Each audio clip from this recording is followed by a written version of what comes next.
Hello everybody and welcome back to another Wainrider Wednesday, the weekly series where we look at progress for the upcoming mod Total War Wainriders. This is being developed for Rome Total War's Alexander expansion, and it is set in the Third Age, but well before the War of the Ring, a very unexplored period of Middle-earth's history.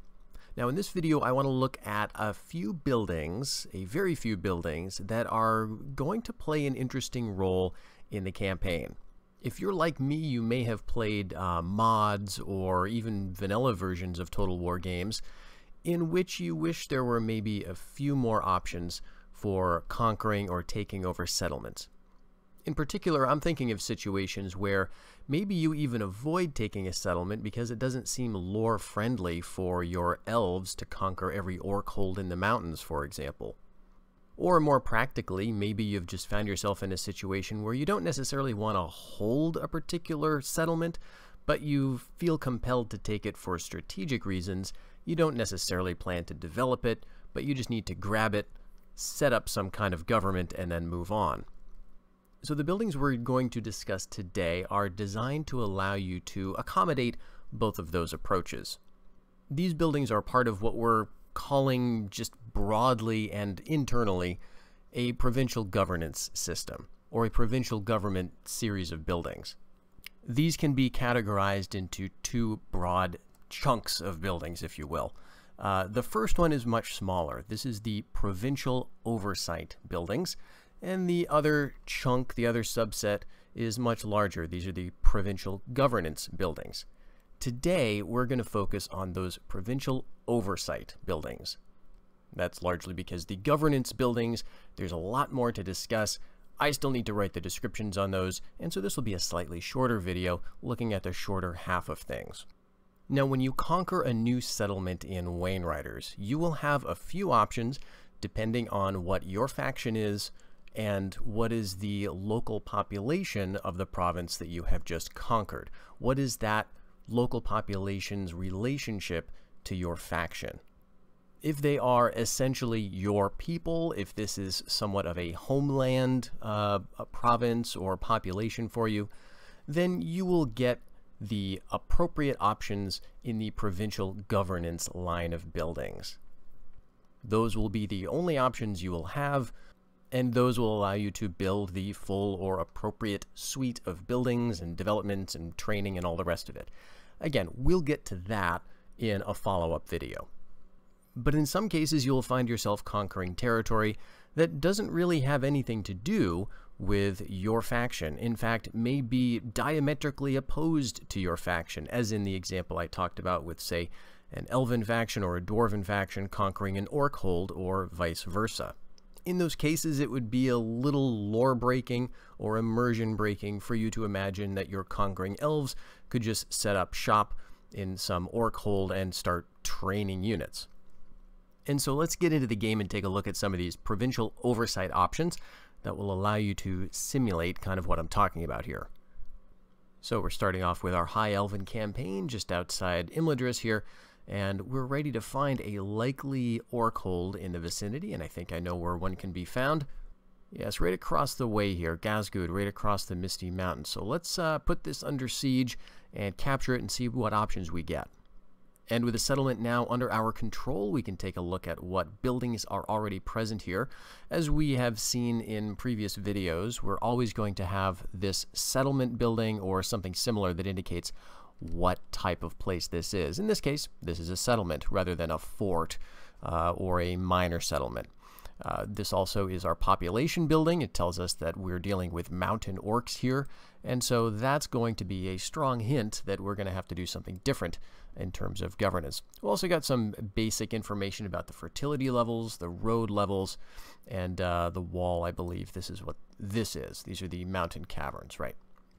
Now, in terms of what we can build here, once we've destroyed the local governance building, we will find that we only have a single option here, and that is our provincial control building.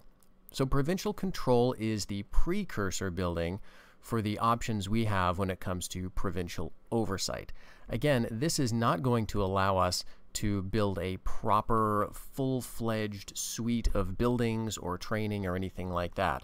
Provincial oversight which the first step is this provincial control building, is basically going to allow us to keep a watch over the place and nothing else. So let's take a look at this provincial control description, give you a bit of a hint as to what this does. So not all conquests end with subjugation or the appointing of local vassals. When a province is considered too unruly to govern or the establishment of governance too costly to maintain, it may be wiser to quickly assert provincial control. Provincial control brings some order to the province, but its real benefit is that with further investment, it allows the establishment of methods of indirect rule, either the establishment of watch patrols to ensure that the province remains docile, or of nominal rule, in which the new rulers largely leave the locals to run their own affairs. So as we can see, this is going to have a mild happiness modifier once provincial control is established, but it's really just the first stage, and then the second stage is where we're going to get our benefits. So let's go ahead and add ourselves some money to our treasury and get this constructed and see what comes next. Now with a little bit of money in our coffers, we can see that this now becomes available. And the other thing I want to mention is that provincial control, and in fact all of these provincial oversight buildings that stem from this, are going to be typically very cheap and very fast to set up, unlike your governance line of buildings. Again, those governance buildings will be explored in a later video. Those are going to be where you get all the settlement options, the training options, and so on.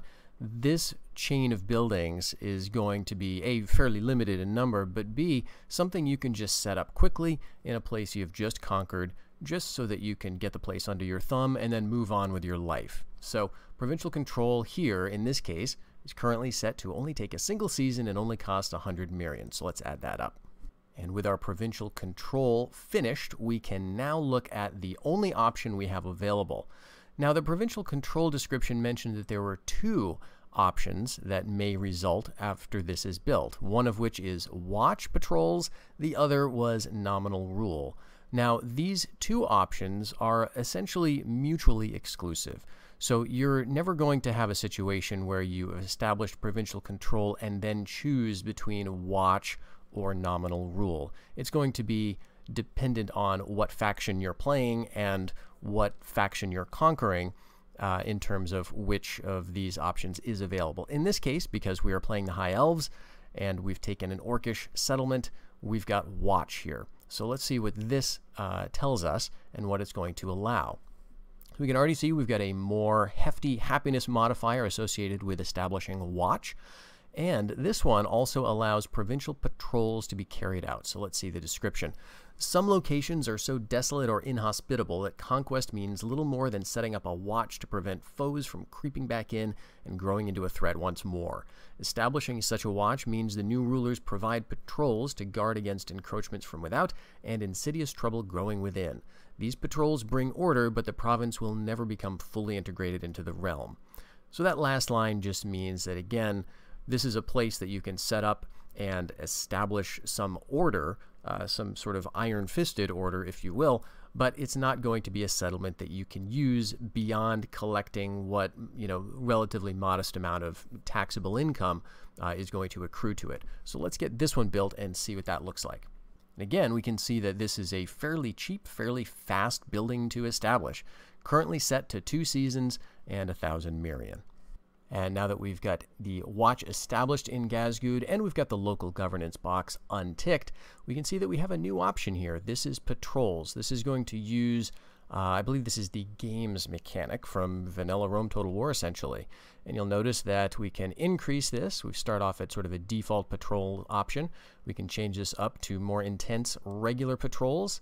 And then we can change it all the way up to a patrolling host, which is going to get us to our 70% threshold without doing anything else. I think those are the only 3 options. Yes, we've got sort of your basic patrols, we've got regular patrols, and then a patrolling host. So all of that is going to increase the public order, each of those tiers of patrols, and it's also going to cost more money out of your treasury to enforce that. So again, what this is meant to simulate is, in this case, sort of an elven host wandering around the mountains, just sort of making sure there are no large groups of orcs or wargs or whatever, or bandits even, just gathering in the area. The local population here, mountain orcs, is not something that we can change, and so it's got to remain, but we've basically kicked them out. We have just set up patrols to make sure that they're not going to cause too much trouble for us in the future. Now again, that's all we can do in Gasgood. There's not going to be any other development options here. There's not going to be any recruitment options here either. But at the very least, we've got a chance at holding it now. And this is a place which we can use theoretically as a springboard to our next conquest, or potentially just as a fortress to try to hold on to secure our eastern flank. So that's watch, but let's take a look at the other option under provincial control, and that is nominal rule. And to show this, we've just moved our forces over to the north and east and into Thambrig. This is a province that is rebel, at least at this point in the game. And as you can see here, we have a couple of options as to how we could choose to develop this. We have the provincial control option, and then we've got our provincial governance option, which we could theoretically construct to integrate this settlement more fully into our realm. Now, this provincial governance, as I mentioned, is going to be more involved. It's going to involve more options potentially, and certainly more tiers of development. It's ultimately going to be slower and more expensive. So let's say that, again, we don't want to necessarily do anything with this province. We just need to get it to, let's say, get a certain number of settlements toward victory conditions, and we don't want to spend the time and the effort. But we do want to make sure that this is not going to rebel. Let's go with our provincial control then. We'll queue this up. And with that constructed, this time we only have the option of nominal rule. So watch is not an option here. Let's take a look at what nominal rule says for the description. By establishing nominal rule, the conquerors of a province add it to their realm, but do not govern it directly or even establish a system of client rule. Instead, the local inhabitants are left almost entirely to their own devices. The locals will be grateful for the lack of interference, so nominal rule brings some order to the province as well as stabilizing growth. However, the rulers will not be able to make more than the barest use of such a province. No further developments or recruitment will be available.